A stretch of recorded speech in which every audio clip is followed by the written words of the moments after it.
Welcome back to another episode of collegemunshi.com. അപ്പോൾ നമ്മുടെ ഇന്നത്തെ എപ്പിസോഡിൽ നമ്മൾ ഡിസ്കസ് ചെയ്യാൻ പോകുന്നതെന്ന് പറയുന്നത് നമ്മുടെ കേരളത്തിൽ MBBS അല്ലെങ്കിൽ BDS NRI കോട്ടയിൽ എങ്ങനെ അഡ്മിഷൻ എടുക്കാം, അതേപോലെ തന്നെ ഇങ്ങനെ NRI കോട്ടയിൽ നിങ്ങൾ അഡ്മിഷൻ എടുക്കുമ്പോൾ നിങ്ങൾ സബ്മിറ്റ് ചെയ്യേണ്ട ഡോക്യുമെന്റ്സ് എന്തൊക്കെയാണ് തുടങ്ങിയിട്ടുള്ള കാര്യങ്ങളാണ് നമ്മൾ ഇന്നത്തെ വീഡിയോയിൽ ഡിസ്കസ് ചെയ്യാൻ പോകുന്നത്. അപ്പോൾ നമുക്കറിയാം നീറ്റ് എക്സാംസ് എല്ലാം കഴിഞ്ഞു, എക്സാം എല്ലാം എഴുതിയിട്ട് ഇനി റാങ്ക് ലിസ്റ്റ് കാര്യങ്ങളൊക്കെ വെയിറ്റ് ചെയ്തിരിക്കുന്ന ഒരുപാട് സ്റ്റുഡൻസ് ഉണ്ട്. അപ്പോൾ നിങ്ങൾക്കായിട്ടാണ് ഈ ഒരു വീഡിയോ. അപ്പോൾ നിങ്ങൾ വീഡിയോ സ്കിപ്പ് ചെയ്യാണ്ട് ഫുള്ള് കാണാനായിട്ട് നോക്കാം. അതേപോലെ തന്നെ നമുക്ക് അത് അഡ്മിഷൻ കിട്ടിക്കഴിഞ്ഞ് കഴിഞ്ഞാൽ ആ ഒരു ടൈമിൽ ഡോക്യുമെന്റ്സ് കാര്യങ്ങളൊക്കെ തിരഞ്ഞ് നടക്കണേക്കാട്ടിലും ബെറ്റർ എപ്പോഴും നേരത്തെ തന്നെ ഡോക്യുമെന്റ്സ് ഒക്കെ റെഡിയാക്കി വെക്കുക. കാരണം നിങ്ങൾക്ക് പെട്ടെന്ന് പോയി അഡ്മിഷൻ എടുക്കേണ്ടി വരും. അപ്പോൾ നിങ്ങളുടെ ഒരു മിസ്റ്റേക്ക് കാരണം നിങ്ങൾക്ക് സീറ്റ് കിട്ടിയിട്ടും അഡ്മിഷൻ എടുക്കാണ്ടിരിക്കാനുള്ള ഒരു അവസരം വരരുത്. സോ ഡോക്യുമെന്റ്സ് എല്ലാതും കറക്റ്റായിട്ട് നേരത്തെ തന്നെ റെഡിയാക്കി വെക്കണം. അതേപോലെ നിങ്ങൾക്കായിട്ട് ഞങ്ങളൊരു ഹെൽപ്പ് ഡെസ്ക് രൂപീകരിച്ചിട്ടുണ്ട്. അപ്പോൾ നിങ്ങൾക്ക് നീറ്റ് റിലേറ്റഡ് ആയിട്ട് എന്ത് ഡൗട്ട്സ് ഉണ്ടെങ്കിലും ഞങ്ങളത് ക്ലിയർ ചെയ്ത് തരും. അപ്പോൾ താഴെ കാണുന്ന നമ്പറിൽ വിളിച്ചാൽ നിങ്ങൾക്ക് എല്ലാ ഡൗട്ട്സും ക്ലിയർ ആവുന്നതാണ്.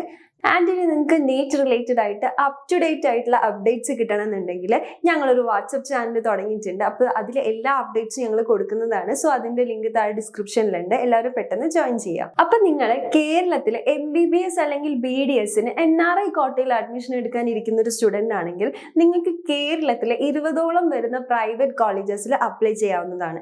കാരണം കേരളത്തിലെ ഗവൺമെന്റ് മെഡിക്കൽ കോളേജസിലൊന്നും തന്നെ NRI റിസർവ്ഡ് സീറ്റ്സ് ഇല്ല. എന്നാൽ നമ്മുടെ പ്രൈവറ്റ് കോളേജസിലെ എല്ലാ പ്രൈവറ്റ് കോളേജസിലെയും 15% സീറ്റ്സും NRI കോട്ട റിസർവ്ഡ് ആണ്. അപ്പോൾ കേരളത്തിലെ പ്രൈവറ്റ് കോളേജസിൽ അപ്ലൈ ചെയ്യുന്നത് കൊണ്ട് തന്നെ നിങ്ങൾ അറ്റൻഡ് ചെയ്യേണ്ടത് സ്റ്റേറ്റ് വൈസ് കൗൺസിലിംഗ് ആണ്. നമുക്കറിയാം ഓൾ ഇന്ത്യ കോട്ട റിസർവ്ഡ് സീറ്റ്സിനാണ് നിങ്ങൾ അപ്ലൈ ചെയ്യുന്നതെങ്കിൽ നിങ്ങൾ അറ്റൻഡ് ചെയ്യേണ്ടത് MCC കൗൺസിലിങ്ങും, അതേപോലെ തന്നെ കേരളത്തിലെ പ്രൈവറ്റ് കോളേജസിലാണ് നിങ്ങൾ അപ്ലൈ ചെയ്യുന്നത്, ആ ഒരു സീറ്റിനാണ് അപ്ലൈ ചെയ്യുന്നതെങ്കിൽ നിങ്ങൾ അറ്റൻഡ് ചെയ്യേണ്ടത് സ്റ്റേറ്റ് കൗൺസിലിങ്ങും ആണ്. അപ്പോൾ NRI കോട്ട ആഗ്രഹിക്കുന്ന സ്റ്റുഡൻസ് എല്ലാം തന്നെ സ്റ്റേറ്റ് കൗൺസിലിംഗ് ചൂസ് ചെയ്യണം. അപ്പൊ നല്ല മാർക്കുള്ള ഒരു സ്റ്റുഡൻ്റ് ആണ്, നല്ല രീതിയിൽ റാങ്ക് ഉള്ള ഒരു സ്റ്റുഡൻ്റ് ആണ് നിങ്ങളെങ്കിൽ നിങ്ങൾ മാക്സിമം NRI കോട്ട ഒഴിവാക്കിയിട്ട് അല്ലാണ്ട് ഗവൺമെന്റ് മെഡിക്കൽ കോളേജസ് അതേപോലെ തന്നെ ഓൾ ഇന്ത്യ കോട്ടയിലൊക്കെ അഡ്മിഷൻ എടുക്കാനായിട്ട് നോക്കുക. ഇനി അങ്ങനെയല്ല നിങ്ങൾക്ക് NRI കോട്ടയിൽ തന്നെ അഡ്മിഷൻ വേണം എന്നാണെങ്കിൽ നിങ്ങൾ സ്റ്റേറ്റ് കൗൺസിലിംഗ് ചൂസ് ചെയ്തിട്ട് കേരളത്തിലെ പ്രൈവറ്റ് കോളേജസിൽ നിങ്ങൾക്ക് NRI കോട്ടയിൽ അഡ്മിഷൻ അപ്ലൈ ചെയ്യാവുന്നതാണ്.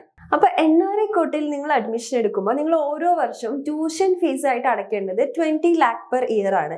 അപ്പോൾ ഇതിന് പുറമെ തന്നെ എക്സ്ട്രാ ഫീസ് അതേപോലെ തന്നെ ഹോസ്റ്റൽ ഫീസ് തുടങ്ങിയിട്ടുള്ള കാര്യങ്ങളൊക്കെ ഉണ്ടാവും. വെറും ട്യൂഷൻ ഫീസ് മാത്രമാണ് 20 ലക്ഷം വരുന്നത്. അപ്പൊ നിങ്ങൾക്ക് ഓൾമോസ്റ്റ് ഒരു 1 crore അടുത്ത് ഈ ഒരു കോഴ്സ് പഠിച്ചിറങ്ങുമ്പോഴത്തേന് ചിലവാകും. അപ്പൊ നിങ്ങൾ നോക്കേണ്ട ഒരു കാര്യം എന്ന് പറയുന്നത് NRI കോട്ടയിൽ നിങ്ങൾ അപ്ലൈ ചെയ്യുമ്പോൾ NRI ഡോക്യുമെന്റ്സ് പ്രൂഫ് നിങ്ങൾ സബ്മിറ്റ് ചെയ്യേണ്ടതായിട്ട് വരും. അപ്പൊ ഈ ഒരു പ്രൂഫ് കുറെ ഡോക്യുമെന്റ്സ് നിങ്ങൾ സബ്മിറ്റ് ചെയ്യാനുണ്ട്. അപ്പൊ ഇതെല്ലാം നിങ്ങൾ ഒറ്റ PDF ആക്കിയിട്ട് വേണം നിങ്ങൾ കൊടുക്കാൻ. അപ്പൊ നമുക്ക് എന്തൊക്കെ കാര്യങ്ങൾ വേണം എന്നുള്ളതിനെ കുറിച്ചിട്ട് നോക്കാം. അപ്പൊ നിങ്ങൾ സബ്മിറ്റ് ചെയ്യേണ്ട ഡോക്യുമെന്റ്സ് എന്ന് പറയുന്നത് ഇപ്പൊ കാൻഡിഡേറ്റിന്റെ സ്പോൺസറിന്റെ വിസയുടെ കോപ്പിയും പാസ്പോർട്ടും നിങ്ങൾ സബ്മിറ്റ് ചെയ്യണം. അപ്പൊ ഈ പറഞ്ഞ വിസയിൽ ആ ഒരു സ്പോൺസറിന്റെ എംപ്ലോയ്മെന്റ് മെൻഷൻ ചെയ്തിട്ടുണ്ട് എന്നുണ്ടെങ്കിൽ ആ ഒരു വിസയും പാസ്പോർട്ടും മാത്രം മതി. ഇനി അതില്ല, വിസയിൽ എംപ്ലോയ്മെന്റ് സ്റ്റാറ്റസ് മെൻഷൻ ചെയ്തിട്ടില്ല എന്നുണ്ടെങ്കിൽ നിങ്ങൾ എംപ്ലോയ്മെന്റ് സർട്ടിഫിക്കറ്റ്, അതും എംബസിന്റെ സൈനോട് കൂടിയിട്ടുള്ള സർട്ടിഫിക്കറ്റ് ഇതിനോടൊപ്പം വെക്കണം. അതേപോലെ തന്നെ റിലേഷൻഷിപ്പ് സർട്ടിഫിക്കറ്റ്, സ്പോൺസറും കാൻഡിഡേറ്റും ആയിട്ടുള്ള റിലേഷൻഷിപ്പ് കാണിക്കുന്ന സർട്ടിഫിക്കറ്റും നിങ്ങൾ സബ്മിറ്റ് ചെയ്യണം. അപ്പൊ ഈ പറഞ്ഞിട്ടുള്ള സ്പോൺസർ ഈ ഒരു കാൻഡിഡേറ്റിന്റെ ഫാദർ അല്ലെങ്കിൽ മദർ ആണെന്നുണ്ടെങ്കിൽ ആ ഒരു കാൻഡിഡേറ്റിന്റെ 10th സർട്ടിഫിക്കറ്റിന്റെ കോപ്പി വെച്ചാൽ മതി. ഇനി അതല്ല, സ്പോൺസർ ഫാദറും മദറും അല്ല എന്നുണ്ടെങ്കിൽ നിങ്ങൾ ചെയ്യേണ്ടത് റവന്യൂ ഡിപ്പാർട്ട്മെന്റിൽ നിന്നുള്ള സൈനോട് കൂടിയിട്ടുള്ള റിലേഷൻഷിപ്പ് സർട്ടിഫിക്കറ്റ് ആണ് ഇവിടെ വെക്കേണ്ടത്. നെക്സ്റ്റ് നിങ്ങൾ സബ്മിറ്റ് ചെയ്യേണ്ടത് അഫിഡവിറ്റ് ആണ്.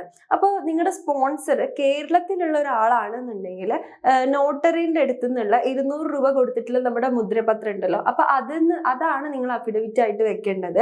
ഇനി നിങ്ങളുടെ സ്പോൺസർ എബ്രോഡ് ഉള്ള ഒരാളാണെന്നുണ്ടെങ്കിൽ നിങ്ങൾ ചെയ്യേണ്ടത് അഫിഡവിറ്റിന്റെ കോപ്പി നമുക്ക് അവരുടെ വെബ്സൈറ്റിൽ നിന്ന് ഡൗൺലോഡ് ചെയ്യാനായിട്ട് കിട്ടും ടെംപ്ലേറ്റ്. അപ്പൊ ആ ടെംപ്ലേറ്റ് ഡൗൺലോഡ് ചെയ്തിട്ട് അതിൽ ഫില്ല് ചെയ്തിട്ട് എംബസിന്റെ സൈനോട് കൂടിയിട്ട് ആ ഒരു ഡോക്യുമെന്റിന്റെ കോപ്പിയാണ്, സ്കാൻഡ് കോപ്പിയാണ് നമ്മൾ PDF ആയിട്ട് വെക്കേണ്ടത്. അപ്പോൾ ഇതൊക്കെയാണ് മെയിൻ ആയിട്ട് നിങ്ങൾ വെക്കേണ്ട ഡോക്യുമെന്റ്സ് കാര്യങ്ങൾ. ഇതൊക്കെ നിങ്ങൾ മുന്നേ തന്നെ റെഡിയാക്കി വെക്കുക.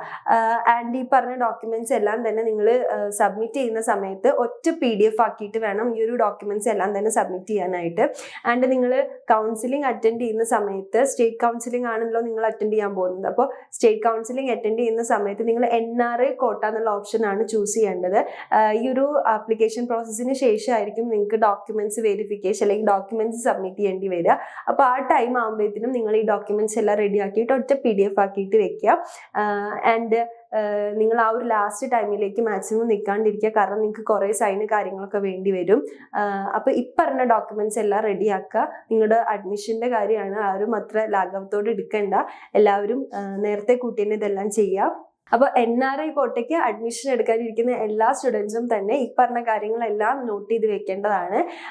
ആൻഡ് ഇനി നിങ്ങൾക്ക് കൂടുതൽ ഡൗട്ട്സ് കാര്യങ്ങളുണ്ട്, എന്തൊക്കെ വേറെ നീറ്റ് റിലേറ്റഡ് ആയിട്ടുള്ള എന്ത് ഡൗട്ട്സ് ഉണ്ടെങ്കിലും നിങ്ങൾക്ക് താഴെ കാണുന്ന നമ്പറിൽ കോൺടാക്ട് ചെയ്യാം. അതേപോലെ തന്നെ നീറ്റ് അപ്ഡേറ്റ്സിനാണെന്നുണ്ടെങ്കിൽ വാട്സപ്പ് ചാനലിൽ ജോയിൻ ചെയ്യാം.